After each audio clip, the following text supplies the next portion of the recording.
بسم الله الرحمن الرحيم والسماء ذات البروج واليوم الموعود وشاهد ومشهود قتل أصحاب الأخدود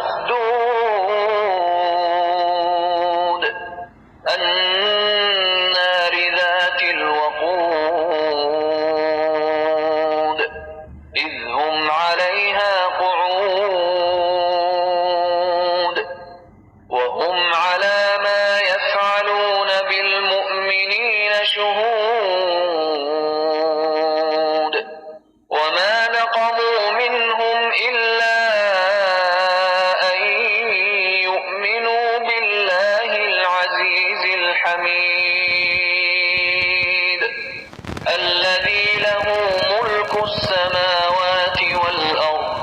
والله على كل شيء شهيد